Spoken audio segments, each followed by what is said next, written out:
ఈ రాష్ట్రంలో జరుగుతున్న మోసపూరిత పాలనకు గవర్నర్ గారి ప్రసంగానికి అస్సలు పొంతం లేదు అధ్యక్ష. ప్రసంగంలో ఎక్కడ చూసినా కూడా అధ్యక్ష గొప్పలు చెప్పుకుంటూ ఈ ప్రభుత్వం డప్పులు కొట్టుకుంటూ ఉన్న పరిస్థితి కానీ ఈ రాష్ట్రంలో ప్రజలు మాత్రం తమ చెప్పులతో తాము కొట్టుకుంటున్నారు అధ్యక్ష. కూటమికి ఓటేసినందుకైతే అసలు ప్రజలు ఆ ఓటేసిన చేతులతో బూట్తో కొట్టుకుంటూ ఉండే పరిస్థితి అధ్యక్ష. పాలన ఎలా ఉందంటే అప్పులు తెప్పలు అని చెప్పొచ్చు అధ్యక్ష. ఎందుకంటే ఈ రాష్ట్రానికి అప్పులు వచ్చాయి, ప్రజలేమో తెప్పలు పడుతూ ఉండే పరిస్థితితో ఉంది అధ్యక్ష. అలాగే తీసుకుంటే రైతులు, విద్యార్థులు, మహిళలు, అన్ని వర్గాల వాళ్ళ జీవితాలు కూడా తలక్రిందులు అయిపోయాయి అధ్యక్ష. కాంట్రవర్సీకి వెళ్ళకండి.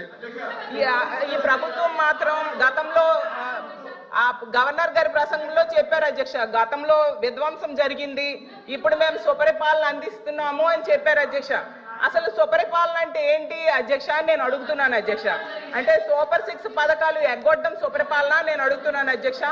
చరిత్రలో ఎప్పుడూ లేనట్టుగా 1,00,000 కోట్ల పైగా అప్పులు చేయడం సుపరిపాలన నేను అడుగుతున్నాను అధ్యక్ష. రోజుకి 50 మంది మహిళలపై అఘాయిత్యాలు, నేరాలు జరగడం సుపరిపాలన నేను అడుగుతున్నాను అధ్యక్ష. అలాగే బెల్ షాప్స్ ద్వారా మద్యం ఏరులై పారడం సుపరిపాలన నేను అడుగుతున్నాను అధ్యక్ష. అలాగే ఉద్యోగులకు డిఏ, పిఆర్సీ, ఐఆర్ ఇవ్వకపోవడం సుపరిపాలన నేను అడుగుతున్నాను అధ్యక్ష. రైతులకు గిట్టుబాటు ధర ఇవ్వకపోవడం సుపరిపాలన నేను అడుగుతున్నాను అధ్యక్ష. ఈ రాష్ట్ర ప్రజలకు రైతులు 53 లక్షల మంది ఉన్నారు అధ్యక్ష, వాళ్ళకి రైతు భరోసా ఎగ్గొట్టడం సుపరిపాలన నేను అడుగుతున్నాను అధ్యక్ష. ఈ రాష్ట్ర ప్రజలపై 15,000 కోట్ల విద్యుత్ భారం వేశారు అధ్యక్ష, అది సుపరిపాలన నేను అడుగుతున్నాను అధ్యక్ష.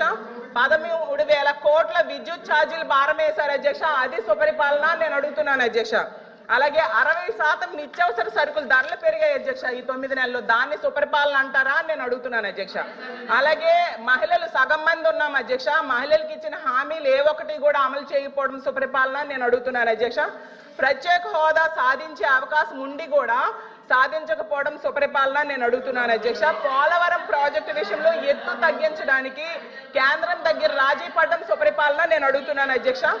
ఎంత దారుణంగా ప్రజలను ఇబ్బందులు పెట్టి మోసం చేస్తూ తమ పరిపాలన సుపరిపాలన అని చెప్పుకోవడం ఎంతవరకు సమంజసమని ఫైనల్ గా నేను అడుగుతున్నాను అధ్యక్ష. అలాగే ఉద్యోగాల కోసం గవర్నర్ గారు చెప్పారు అధ్యక్ష, 9 నెలల్లో 4 లక్షల మంది యువతకు ఉద్యోగాలు ఇచ్చేసామని చెప్పారు అధ్యక్ష. ఎందుకంటే కల్పించబడినవి అన్నారు. అసలు ఏ శాఖలో కల్పించారు, ఏ కంపెనీల్లో ఇచ్చారు, ఎక్కడ ఇచ్చారో తెలియజేయాల్సిందిగా అడుగుతున్నాను అధ్యక్ష. ఎందుకంటే పరిశ్రమలు గ్రౌండ్ అవ్వకుండానే ఉద్యోగాలు ఇచ్చేసారని ఎలా చెప్తారు అధ్యక్ష? 4 లక్షలు కాదు అధ్యక్ష, 9 నెలల్లో 4 ఉద్యోగాలు కూడా ఇవ్వలేదు అధ్యక్ష. గతంలో జగన్మోహన్ రెడ్డి గారు ముఖ్యమంత్రిగా ఉండేటప్పుడు కేవలం 6 నెలల్లో 1,25,000 ఉద్యోగాలు ఇవ్వడం జరిగింది అధ్యక్ష. అసలు చంద్రబాబు నాయుడు గారు అధికారంలోకి వచ్చాక తొలి సంతకం డిఎస్సి, మెగా డిఎస్సి మీద పెట్టారు అధ్యక్ష. 6 నెలల్లో మెగా డిఎస్సి చెప్పడం జరిగింది అధ్యక్ష.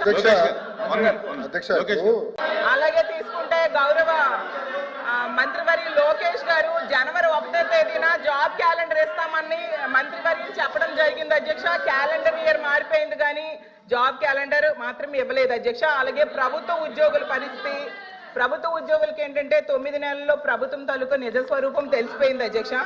ఎందుకంటే ఒక్క డిఏ కూడా 9 నెలల్లో ఇవ్వలేదు అధ్యక్ష. అసలు ఒక్క డిఏ కూడా ఇవ్వని ఏడాది ఏదైనా ఉందంటే అది ఈ కూటమి ప్రభుత్వంలో ఉన్న ఈ పరిపాలనలోనే అధ్యక్ష. అలాగే అధికారంలోకి రాగానే ఐఆర్ ఇస్తామన్నారు అధ్యక్ష, 9 నెలలు అయింది, 9 పైసలు కూడా ఇవ్వలేదు అధ్యక్ష. ఉద్యోగులకేమో పిఆర్సీ ఇస్తామన్నారు అధ్యక్ష. గతంలో జగన్మోహన్ రెడ్డి గారు వేసిన పిఆర్సీ కమిషన్ చైర్మన్ ఏమో బెదిరించి రాజీనామా చేయించారు అధ్యక్ష. ఇప్పుడు 9 నెలలు అయినా కూడా కొత్త చైర్మన్ ని అపాయింట్ చేయలేదు అధ్యక్ష. అధ్యక్ష చైర్మన్లు బెదిరిస్తాయంట అధ్యక్ష, ఎక్కడ బెదిరించా? మేడం గారు వైకాపా ప్రభుత్వం అనుకుంటున్నారు, ఇది ఎన్డీఏ ప్రభుత్వం అధ్యక్ష. ఇక్కడ ఎవరిని బెదిరించట్లేదు, చట్టపరంగా ఏమన్నా చేస్తాం. చైర్మన్లు బెదిరించాలంటే ఎట్లా అధ్యక్ష? ఇది సిపిఎస్ రద్దు చేస్తారన్నారు, రద్దు చేస్తారా చెప్పనండి సార్. సరెండర్లు ఎన్ని పెండింగ్ పెట్టి వెళ్ళారు సార్? పోలీస్ సోదరులు రావాల్సిన సరెండర్ చాలా పెండింగ్ పెట్టాం. మన ప్రభుత్వ అధికారులకు వచ్చిన సరెండర్ మనం 1 సరెండర్ క్లియర్ చేస్తాం సార్, బ్యాలెన్స్ కూడా క్లియర్ చేస్తాం సార్. జీతాలు సకాలంగా 1వ తారీఖు నాడు చెల్లిస్తున్నాము అని చేస్తున్నాం. సింపుల్ గా ఇట్లా చైర్మన్లు బెదిరించారంటే మీరు ఒప్పుకుంటే ఎట్లా అధ్యక్ష? ఇది దయచేసి అర్థం చేయండి అధ్యక్ష. ఎన్ని రికార్డు నుంచి తొలగించాలి అధ్యక్ష. చైర్మన్లు బెదిరించాం, ఇది కరెక్ట్ కాదు అధ్యక్ష, దయచేసి అర్థం చేసి కోరుతున్నాం. 9 నెలల్లో కాంట్రాక్ట్ ఉద్యోగులు, అవుట్ సోర్సింగ్ ఉద్యోగులు రోడ్డెక్కే పరిస్థితి అయితే వచ్చింది అధ్యక్ష. వీటన్నిటి మీద కూడా గవర్నర్ గారు అయితే తన ప్రసంగంలో చెప్పలేదు అధ్యక్ష. అలాగే చంద్రబాబు నాయుడు గారు, పవన్ కళ్యాణ్ గారు వీళ్ళు లేకపోతే మోడీ గారు ప్రభుత్వమే ఉండదు అనేసి పెద్దలందరూ చెప్తూ ఉంటారు అధ్యక్ష. అంటే చాలా మంచి అవకాశం. నేను ఒప్పుకోట్లేదు. ఐఎమ్ సారీ అధ్యక్ష. No no no no no ఎవరు చెప్పారు అధ్యక్ష? అది ఎవరు చెప్పారు? ఎవరు చెప్పారమ్మా? ఎవరు చెప్పారు తల్లి? ఎవరు చెప్పారు? సార్ అధ్యక్ష, రాష్ట్ర ప్రయోజనాల కోసం అన్కండిషనల్ గా ఇటు చంద్రబాబు నాయుడు గారు కానీ అటు పవన్ కళ్యాణ్ గారు కానీ ఇద్దరు నాయకులు కలిసికట్టుగా ఇండియాకి సపోర్ట్ చేశారు. ఎన్నికల ముందల ఎన్నికలు అయిన తర్వాత రిజల్ట్స్ వస్తుంటే కరెక్ట్ గా 1 అవర్ తర్వాత గౌరవ ముఖ్యమంత్రి చంద్రబాబు నాయుడు గారు స్వయంగా హోంమంత్రి గారికి, ప్రధానమంత్రి గారికి ఫోన్ చేసి కంగ్రాచులేషన్స్, కలిసికట్టుగా ఈరోజు ఎన్డీఏ ప్రభుత్వం 3వసారి ఏర్పడుతుంది అని అన్కండిషనల్ సపోర్ట్ ఇచ్చాం అధ్యక్ష. మేము పదవులు అడగలేదు అధ్యక్ష. రాష్ట్రానికి నిధులు ఇవ్వండి, రాష్ట్రాన్ని కాపాడండి, దివాలా ఎత్తేసింది, చాలా ఆర్థిక ఇబ్బందులు ఉంది, గత ప్రభుత్వం చేతకంతనం వల్ల ఇబ్బంది పడుతున్నాం, మీరు ఆదుకోండి అని చెప్తే రైల్వే జోన్ తీసుకొచ్చా అధ్యక్ష. విశాఖ ఉక్కుని కాపాడే అధ్యక్ష. చివరి అమరావతిని నిధులకి తీసుకొచ్చా అధ్యక్ష. పోలవరంకి నిధులు తీసుకొచ్చా అధ్యక్ష. అది ఈ రోజు మన ప్రభుత్వానికి ఉన్న చిత్తశుద్ధి అధ్యక్ష. మేము ఎక్కడ చెప్పలేదు అధ్యక్ష. దయచేసి మేడం గారు వస్తే విత్డ్రా దట్ పాయింట్.